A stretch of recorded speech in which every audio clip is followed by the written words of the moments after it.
Hello friends, welcome to Pimpadkar academy और मैं हूँ हर्षा पिंपड़कर। तो आज के इस वीडियो लेक्चर में हम बात कर रहे हैं टीचिंग एप्टीट्यूड की। जी हाँ, टीचिंग एप्टीट्यूड यानी शिक्षण अभिवृत्ति। जी हाँ, शिक्षण अभिवृत्ति की ये जो यूजीसी नेट में हमेशा ही क्वेश्चन पूछे जाते हैं, ये फर्स्ट पेपर का फर्स्ट यूनिट है फ्रेंड्स। तो चलिए शुरू करते हैं। महत्वपूर्ण क्वेश्चन, फर्स्ट क्वेश्चन है हमारा, शिक्षण से क्या अभिप्राय है। जी हाँ, शिक्षण यानी टीचिंग से क्या अभिप्राय पूछा गया है। तो देखिए, फर्स्ट है सीखने में सहायक है, बी है शिक्षण की अंतः प्रक्रिया है, सी है सीख देना। तो इसमें आंसर क्या रह जाएगा फ्रेंड्स, हमारा आंसर है वो है डी, इसमें से कोई नहीं। देखिए, शिक्षण जो है वो एक ऐसी अभिक्रिया है, जो शिक्षण एक ऐसी प्रक्रिया है जिसमें बहुत से कारक शामिल होते हैं। जी हाँ, बहुत से नॉलेज शामिल होते हैं और सीखने वाला उस प्रक्रिया के माध्यम से ज्ञान तथा कौशल्य को क्या करता है, वो प्राप्त करता है। और क्या करता है वो, उससे वो शिक्षण से क्या अपने लक्ष्य को वो क्या करता है, प्राप्त करता है। तो देखिए, इसलिए हमारा आंसर क्या हो जाएगा फ्रेंड्स, यहाँ पे डी, इसमें से कोई नहीं। क्वेश्चन नंबर 2, शिक्षा एक त्रिमुखी प्रक्रिया है। जी हाँ, शिक्षा एक त्रिमुखी प्रक्रिया है। इस कथन से निम्नलिखित में से कौन संबंधित है। जी हाँ, तो राइट आंसर क्या हो जाएगा फ्रेंड्स, हमारा जॉन डीवी। जी हाँ, जॉन डीवी ने कहा है कि शिक्षा क्या है, एक त्रिमुखी प्रक्रिया है। तो त्रिमुखी कैसे, तो इसमें क्या हो जाते हैं, छात्र आते हैं। जी हाँ, स्टूडेंट आते हैं, शिक्षक आते हैं, जो हमारे टीचर है वो आते हैं, और पाठ्यक्रम आते हैं, जो हमारी बुक वगैरह रेफ़र करते हैं ना, वो आते हैं। तो इसलिए ये जॉन डीवी ने क्या कहा है, शिक्षण क्या एक त्रिमुखी प्रक्रिया है। क्वेश्चन नंबर 3, शिक्षण एक पारंपरिक प्रभाव है जिसका उद्देश्य दूसरे व्यक्तियों के व्यवहार में अपेक्षित परिवर्तन लाना है। उक्त शिक्षण की परिभाषा किसने दी है। जी हाँ, एक परिभाषा है, ये व्याख्या है ये। तो ये किसने दी है फ्रेंड्स, ये है आंसर है हमारा ए, गेज जो है उन्होंने ये कहा है, उनका ये कथन है। क्वेश्चन नंबर 4, शिक्षा मनुष्य में पहले से विराजमान पूर्णता का अविभाव है।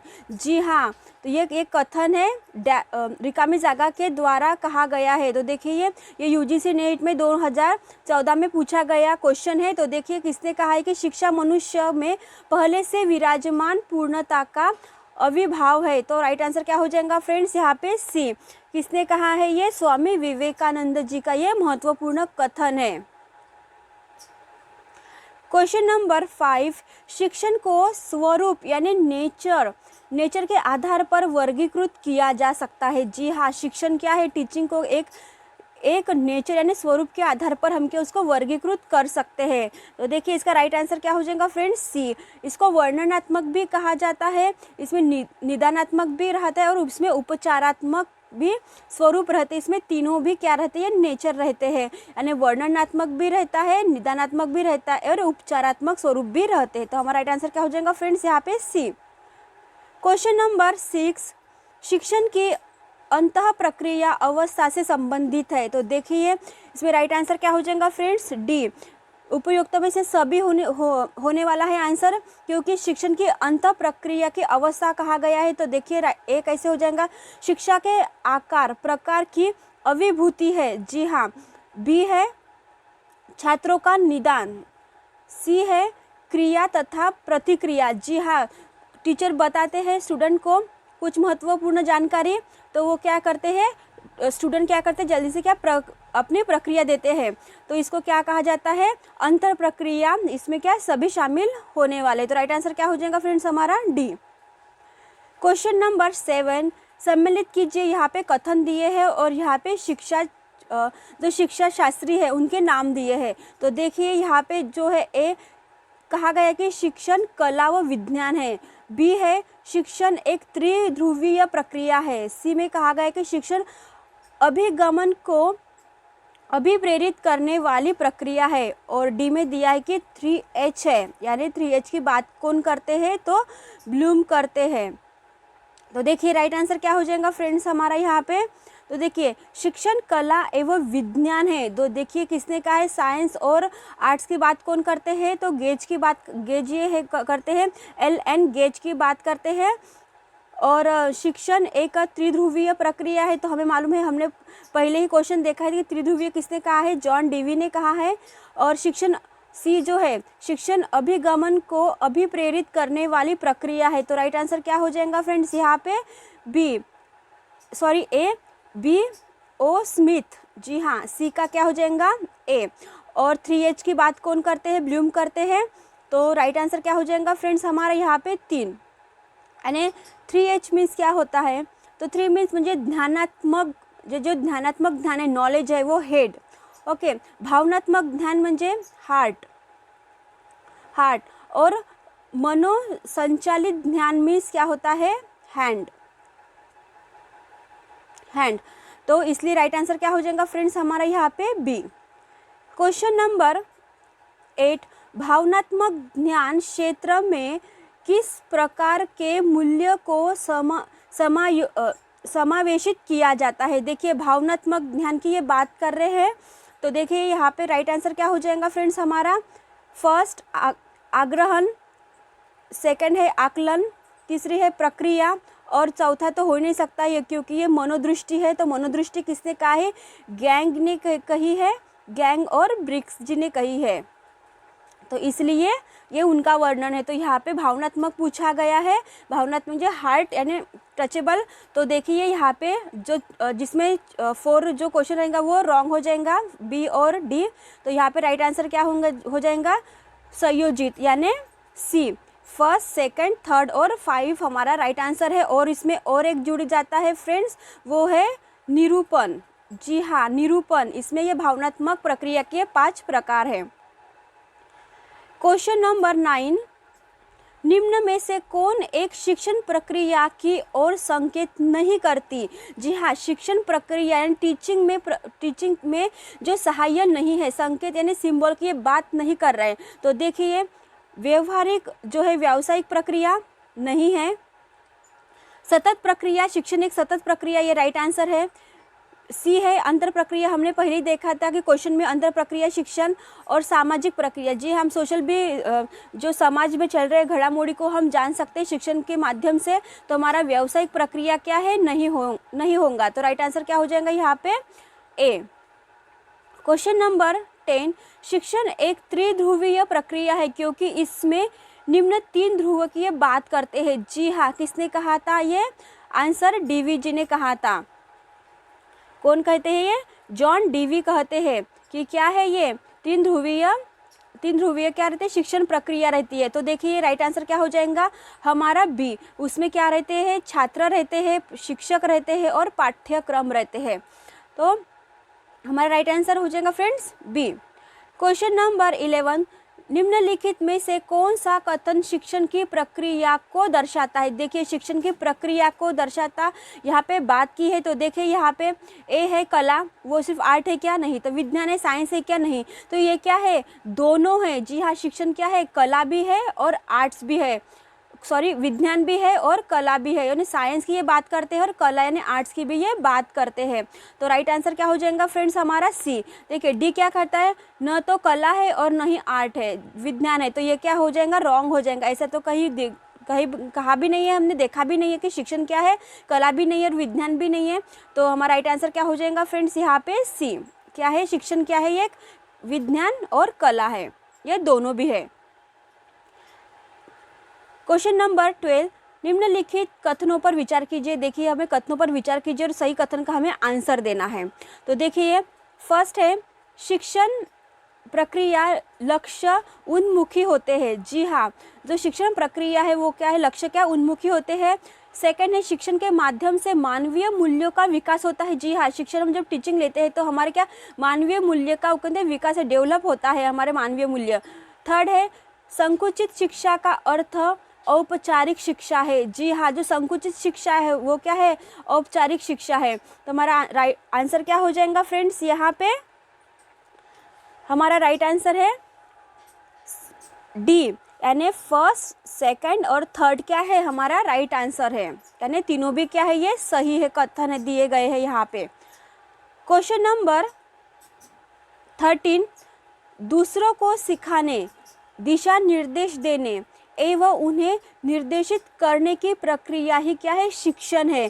तो उस यहाँ पे दिया गया कि ये कथन दिया है एक महान विद्वान जो है उनका कथन दिया है, तो हमें देखना है ये किसका कथन है। तो देखिए राइट आंसर क्या हो जाएगा फ्रेंड्स हमारा ए, रियांस का ये कहना है कि दूसरों को सिखाने, दिशा निर्देश देने एवं उन्हें निर्देशित करने की प्रक्रिया ही क्या है, एक शिक्षण है, जो एक टीचिंग है।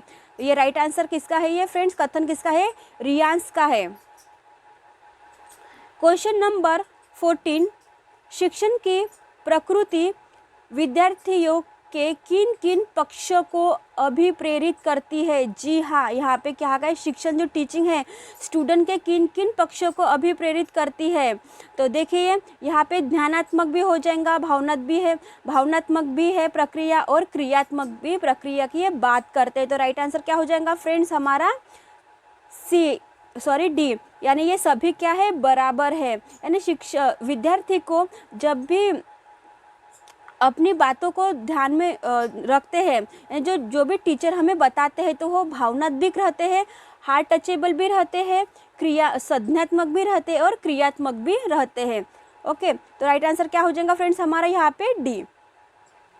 क्वेश्चन नंबर 15, शिक्षण की प्रकृति कैसी होती है। तो जी हाँ, शिक्षण की प्रकृति यानी टीचिंग की प्रकृति यानी नेचर की बात कर रहे हैं, तो कैसे होती है। देखिए फर्स्ट है ये तो उद्देश्यात्मक भी रहते, एक उद्देश्य लेकर हम शिक्षण को ग्रहण करते हैं।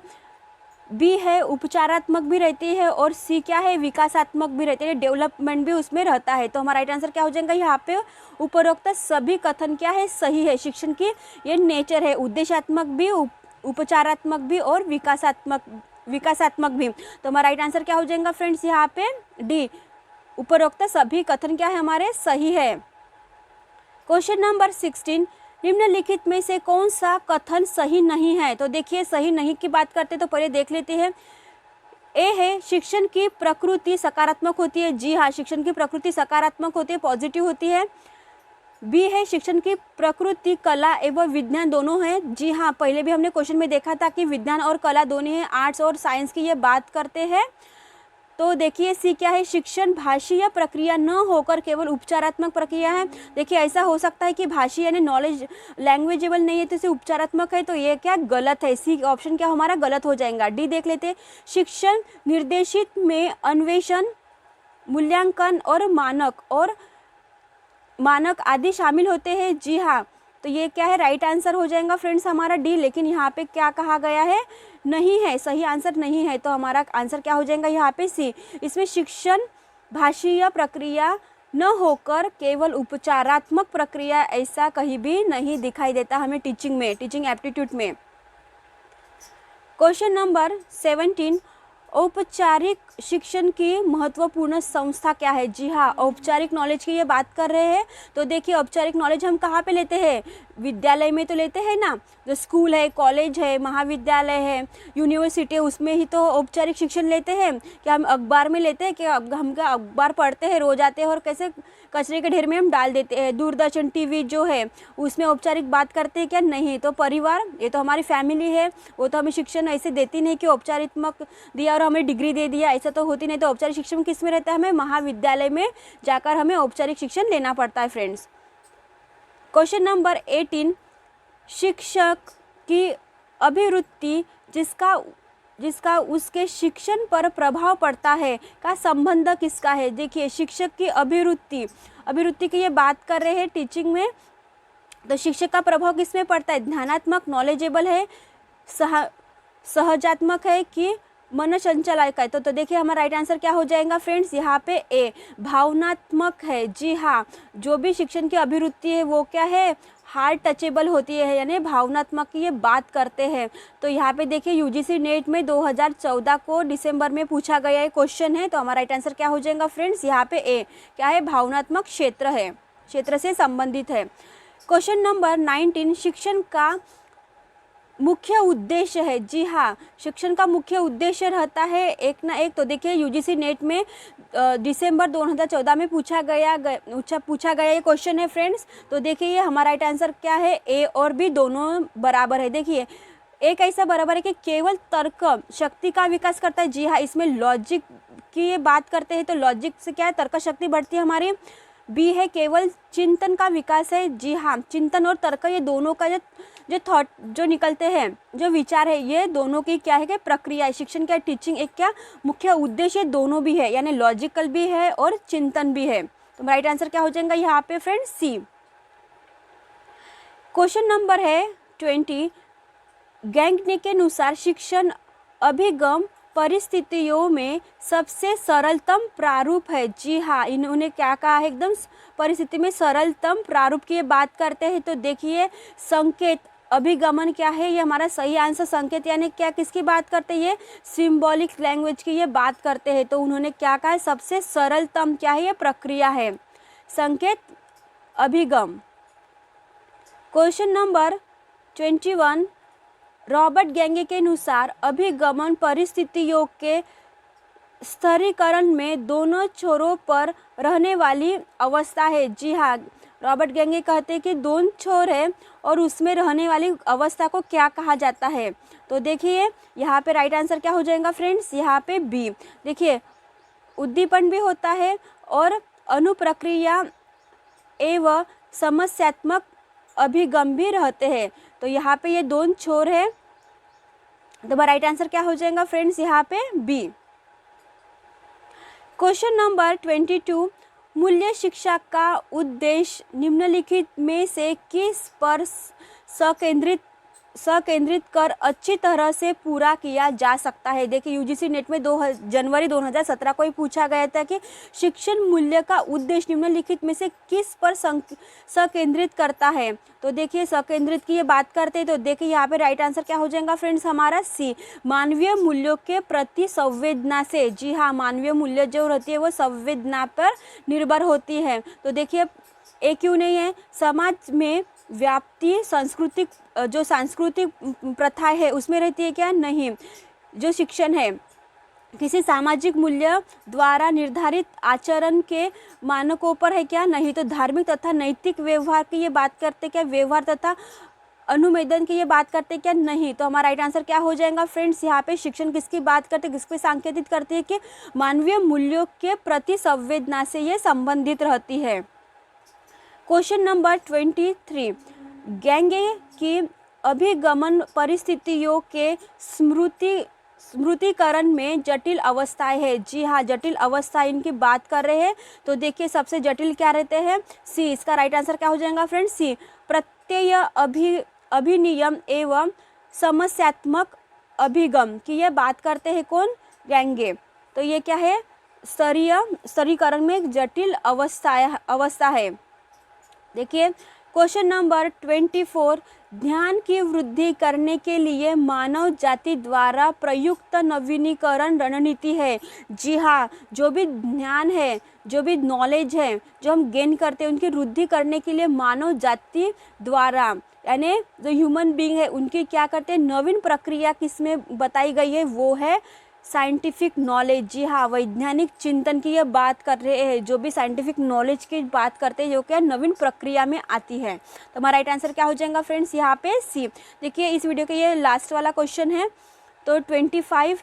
शिक्षण उद्देश्यों के आधार पर शिक्षण को वर्गीकृत किया जाता है। देखिए शिक्षण के उद्देश्य के आधार पर शिक्षण को, टीचिंग को क्या कहा जाता है, वर्गीकृत किया जाता है। तो देखिए किसके आधार पर हो जाता है फ्रेंड्स, यहाँ पे ए। आंसर क्या हो जाएगा हमारा ए। देखिए ध्यानात्मक, भावनात्मक एवं क्रियात्मक प्रक्रिया शिक्षण का क्या है, वर्गीकरण ये करते हैं। जी हाँ, नॉलेज भी रहता है, भावनात्मक भी रहता है, हाँ टचेबल भी रहता है और क्रियात्मक यानी एक्टिविटी पर यहाँ पे रहती है। तो देखिए हमारा राइट आंसर क्या हो जाएगा फ्रेंड्स, यहाँ पे ए। तो देखिए टीचिंग एप्टीट्यूड के जो यूजीसी नेट में पूछे जाते हैं, जो यूनिट फर्स्ट है, तो उसमें हमने 25 क्वेश्चन यहाँ पे किए हैं फ्रेंड्स। और अगले वीडियो में और हम क्वेश्चन की जानकारी, महत्वपूर्ण जानकारी हम देंगे। तो thank you for watching my video. और फ्रेंड्स लाइक, शेयर और कमेंट्स करना ना भूलिए और हमारे चैनल को अच्छे से सब्सक्राइब करें। तो thank you for watching my video.